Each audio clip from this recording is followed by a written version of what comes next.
ఇప్పుడు వినబడతా చూడిగా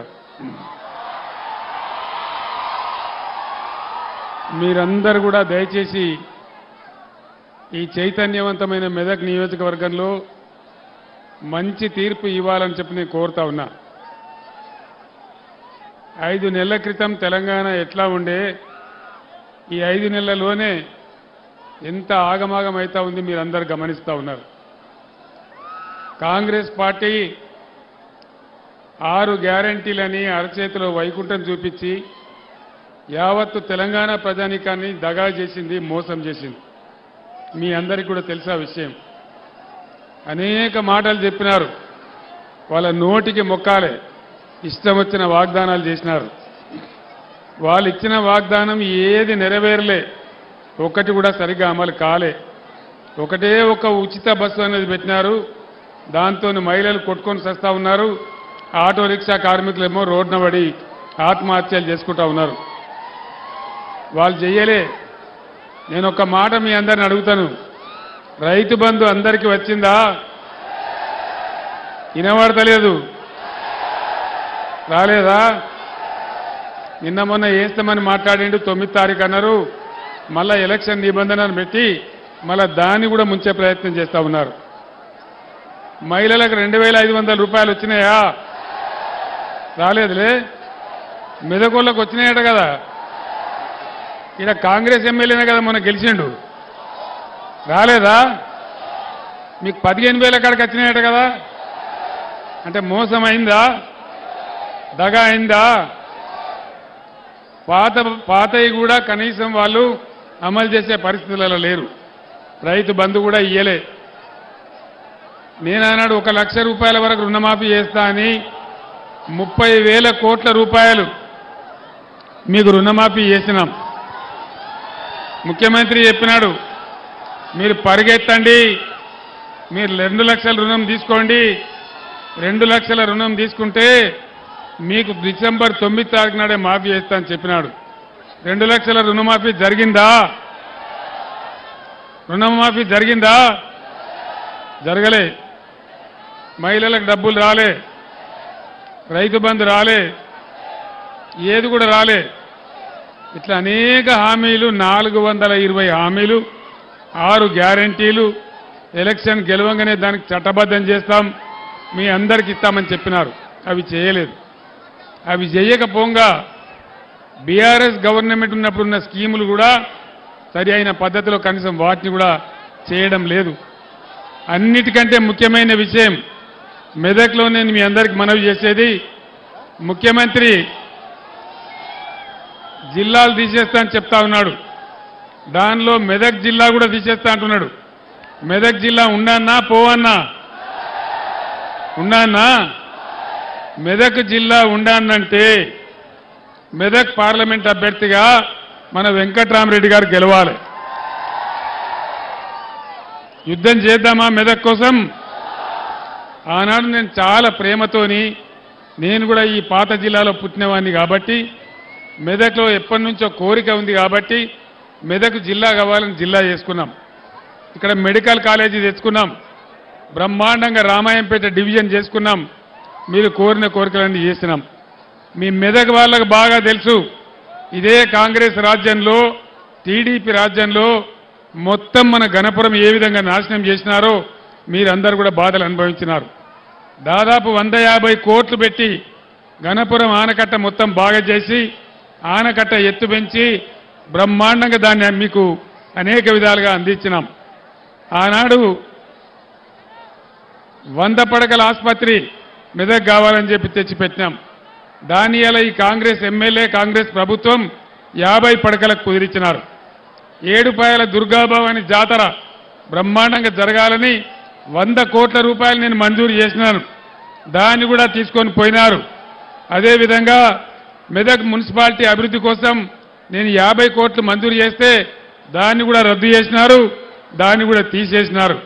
రామాయంపేట మున్సిపాలిటీ కోసం 25 కోట్ల రూపాయలు నేను మంజూరు చేస్తే దాన్ని కూడా ముంచేసి ఈరోజు దాన్ని కూడా వాపసు తీసుకొని పోతా ఉన్నారు. ఈ విధంగా కొత్త హామీలు వాళ్ళు చేయకపోయినా పాత ప్రభుత్వంలో చేసిన మంజూరీలు కానీ, పాత ప్రభుత్వం ఇచ్చినటువంటి శాంక్షన్లు కానీ వాటన్నిటిని కూడా ఈరోజు రద్దు చేస్తూ ఉన్నారు. మీరందరూ గమనించాలని చెప్పి నేను కోరుతా ఉన్నా. ఈ విషయాలన్నీ మీకు ఇప్పటికే వీళ్ళందరూ చెప్తుంటారు, కానీ మళ్ళొక్కసారి చెప్పడం నా బాధ్యత అని నేను మీకు మనవి చేస్తా ఉన్నా. ఇక నరేంద్ర మోడీ బీజేపీ ప్రభుత్వం 10 ఏళ్ల కింద అధికారంలోకి వస్తే ఒక 150 హామీలు ఇచ్చినాడు ఆయన. 150 ఒక్కటన్నా అమలు జరిగిందా? సబ్కా సాత్ సబ్కా వికాస్ జరిగిందా? ఇంటికి 15 లక్షలు ఇస్తామన్నారు, వచ్చినాయా? వచ్చే దినన్నారు, వచ్చిందా? రైతుల ఇన్కమ్ డబల్ చేస్తామన్నారు, జరిగిందా? అంటే ఏమి జరగలే. నరేంద్ర మోడీ బీజేపీ పార్టీ వాటి గ్యాస్ చెప్తారు తప్ప ఏమి చెప్పరు. వాళ్ళ యొక్క ఎజెండాలో, బీజేపీ ఎజెండాలో పేదల బాధలుండయి, పేదల కన్నీళ్లుండయి, పేదల కష్టాలుండయి, ఏది కూడా ఉండదు. మన ముఖ్యమంత్రి రేవంత్ రెడ్డి 2000 రూపాయల పెన్షన్ ఇస్తే మీకు 4000 రూపాయలు ఇస్తామన్నారు. 4000 రూపాయలు వస్తున్నాయా? వస్తలేవా? ఇక్కడ మెదక్లు వచ్చినాయట కదా, ఏం మీరు అబద్ధం చెప్తున్నారు? ఇవ్వలకు కూడా రాలేదా? రాలే. అదేవిధంగా ఇంకా చాలా మాటలు చెప్పినారు. నిరుద్యోగ భృతి ఇస్తాం, విద్యార్థులకు 5 లక్షల కార్డు ఇస్తాం, చాలా చెప్పినారు. ఏ ఒక్కటి కూడా అమలు కాలే. దీన్ని బట్టి మనకు అర్థమయ్యేది ఏంది? ఖచ్చితంగా ఎట్టి పరిస్థితులలో ప్రజలను మోసం చేసి గద్దెకెక్కి మళ్ళా మోసం చేసే పరిస్థితి చేస్తూ ఉన్నారు. అన్నిటికన్నా పెద్ద ప్రమాదం మెదక్లో హల్దీ వాగు బ్రహ్మాండంగా హరీష్ రావు నీటిపారుదల మంత్రిగా ఉన్నప్పుడే దాన్ని మల్లన్న సాగర్ లింక్ చేసుకున్నాం. హల్దీ వాగు మీద బోలెడన్ని చెక్ డ్యాములు కట్టుకున్నాం. కాళేశ్వరం నీళ్లతో దానికి లింకు కలుపుకున్నాం. ఎప్పుడు కూడా మంజీరా నది ఎండిపోకుండా, హల్దీ వాగు ఎండిపోకుండా మీ పొలాలు పండేటట్టు చేసుకున్నాం. మీ అందరు నేను ఒకటే మాట ప్రార్థిస్తా ఉన్నా, దాన్నంతా కూడా మునుగొట్టే ప్రయత్నం చేస్తూ ఉన్నారు. తప్పకుండా దాన్ని కాపాడాలి. నరేంద్ర మోడీ ఏమో గోదావరి నదిని తీసుకుపోయి తమిళనాడుకు అప్పచెప్తా అని చెప్తా ఉన్నాడు. కృష్ణా నదిని ఆల్రెడీ తీసుకుపోయి కేఆర్ఎంపీకి అప్పచెప్పినారు. మన నదుల నీళ్లు కాపాడుకోవాలన్నా, మన రాష్ట్ర భవిష్యత్తు కాపాడుకోవాలన్నా, ఈ కాంగ్రెస్ గ్యారంటీలు అమలు చేయించాలన్నా, మన యొక్క తెలంగాణ ఆత్మగౌరవం కాపాడుకోవాలన్నా ఖచ్చితంగా ఇవాళ బీఆర్ఎస్ అభ్యర్థులే గెలవాల్సిన అవసరం ఉంది. అది నాకంటే ఎక్కువ మీకు తెలుసు. 9 ఏళ్ల పాటు నేను ఒక్క నిమిషం కూడా కరెంటు పోకుండా మన రైతాంగానికి 24 గంటల కరెంట్ ఇచ్చినాం. ఇలా ఎందుకు కరెంటు కోతలు వస్తూ ఉన్నాయి? దేనికోసం వస్తూ ఉంది?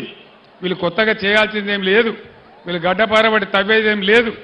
ఇచ్చిన కరెంటు కూడా ఇచ్చే చేతగాని అసమర్థ ప్రభుత్వం ఉన్నది. మిషన్ భగీరథ మంచినీళ్లు ఎంత బ్రహ్మాండంగా పట్టణాలలో 1 రూపాయికి తీసుకొని నల్లా కనెక్షన్ ఇచ్చి, గ్రామాలలో అయితే రూపాయి కూడా లేకుండా మీకు అందరికీ అన్ని ఇళ్లలో నల్లాలు పెట్టించి ఎంత మంచిగా మంచినీళ్ళు వచ్చినాయి, ఎంత బ్రహ్మాండంగా వచ్చినాయి. మరి ఈ రోజు ఆ నీళ్ళు ఎక్కడికి పోయినాయి? ఏమైనా ఎందుకు మాయమైతా ఉన్నాయి? ఇచ్చిన కరెంటు రాదు, మంచినీళ్లు రావు, సాగునీళ్లు రావు, పంటలు పండితే పండించుకునే పరిస్థితి లేదు. వరి పంటకు 500 బోనస్ వచ్చిందా? బోనస్ బోగసేనా? కనీసం మద్దతు ధర వస్తుందా? తడిసిన ధాన్యం కొంటున్నారా? అన్ని రకాలుగా రైతులకు ఒక శాపం లాగా ఈ కాంగ్రెస్ పార్టీ తయారైంది.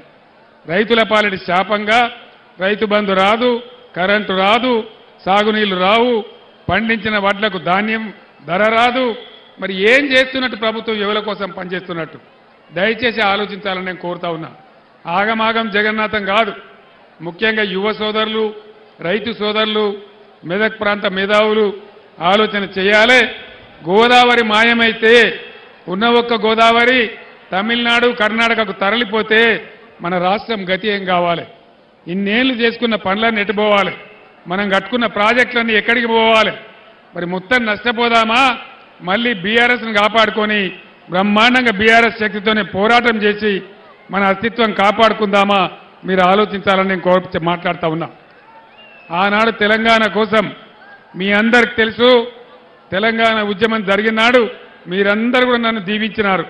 15 ఏళ్లు పోరాటం చేసి చావు నోట్లో తలకాయ పెట్టి తెలంగాణ సాధించిన విషయం మీ అందరికి తెలుసు.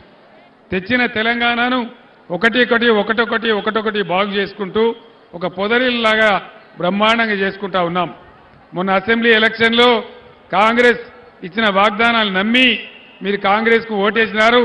అనవసరంగా మనం దెబ్బతినిపోయినాం. మళ్ళీ ఇప్పుడు ఈ కాంగ్రెస్ చేసే మోసాల నుంచి ఈ రాష్ట్రాన్ని కాపాడాలన్నా, నదుల నీళ్లు దక్కించుకోవాలన్నా, కరెంటు మనకు రావాలన్నా ఖచ్చితంగా బీఆర్ఎస్ ఎంపీలు గెలిస్తేనే బ్రహ్మాండంగా అందరినీ కాపాడగలుగుతారు. కాబట్టి నేను మీ అందరినీ కోరుతా ఉన్నా, వెంకట్రామరెడ్డి గారు ఒక రిటైర్డ్ ఐఏఎస్ ఆఫీసర్, ఇదే జిల్లాలో కలెక్టర్గా పనిచేసిన వ్యక్తి. ఆ ఇద్దరు అభ్యర్థుల కథ మీకు తెలుసు, నేను కొత్తగా చెప్పేదేం లేదు. బీజేపీ క్యాండిడేటు 100% అబద్ధాలు మాట్లాడతాడు. నరేంద్ర మోడీది ఎంత గ్యాసు, రఘునందన్ రావు కూడా అంతే గ్యాసు, అందులో ఏం అనుమానం లేదు. నిజమే కదా? దుబ్బాకలో ఇదే ప్రభాకర్ రెడ్డి చేతిలో మొన్న దాదాపు 55,000 ఓట్లతోని చిత్తు ఓడిపోయినాడు. నేను ఒక్కటే మాట మిమ్మల్ని అడుగుతున్నా, మెదక్ దుబ్బాకలో అసెంబ్లీకే చెల్లనటువంటి రూపాయి మరి మెదక్ పార్లమెంట్లో చెల్తుందా? దుబ్బాకలో చెల్లని రూపాయి మెదక్లో చెల్తుందా?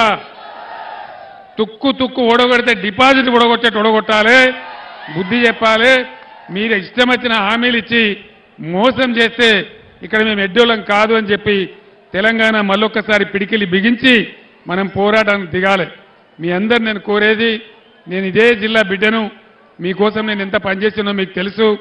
మెదక్ పట్టణాన్ని, మెదక్ ప్రాంతాన్ని ఏ విధంగా అభివృద్ధి చేసినామో మీకు తెలుసు. గణపురం ఆనకట్ట ఏ విధంగా బాగా చేసినామో మీకు తెలుసు. హల్దీ వాగ్ మీద ఎన్ని చెక్ డ్యాములు కట్టినామో మీకు తెలుసు. కాబట్టి మీ అందరినీ కూడా నేను ప్రార్థించేది, ఈ ఎన్నికల్లో ఒక విద్యావంతుడు, తెలివితేటలున్నవాడు, ఒక రిటైర్డ్ ఐఏఎస్ ఆఫీసర్, ఆయన డబ్బుల కోసం రాజకీయాల్లోకి రాలే. ఆయనకు ఆల్రెడీ పదవి కూడా ఉంది, ఎమ్మెల్సీగా పనిచేస్తూ ఉన్నాడు.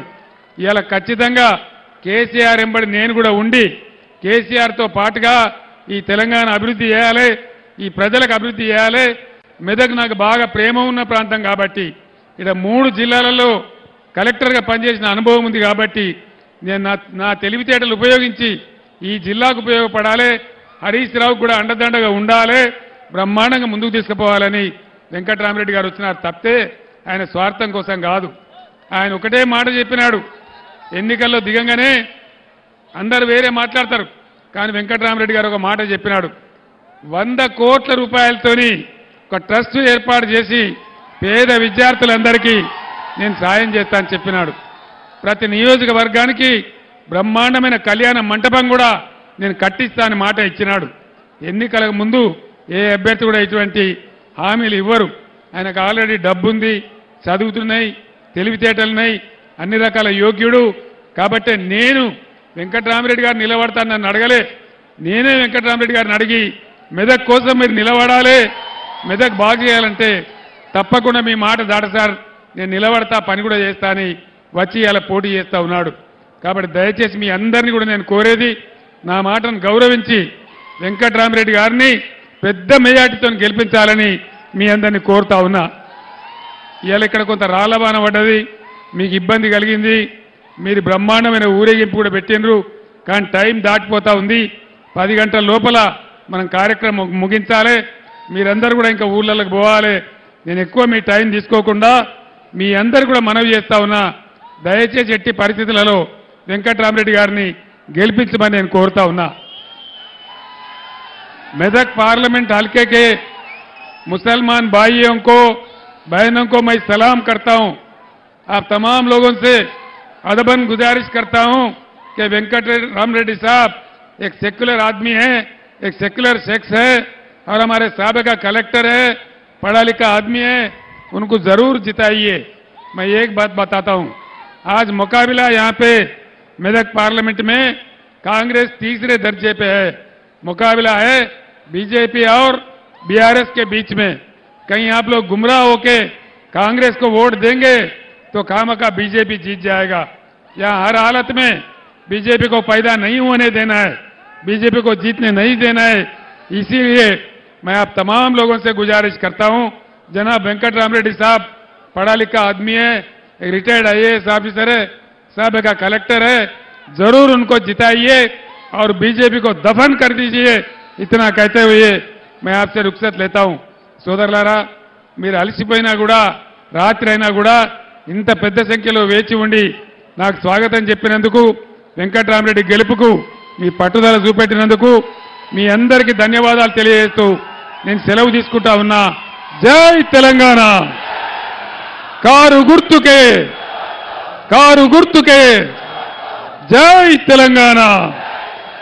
అందరికీ ధన్యవాదాలు.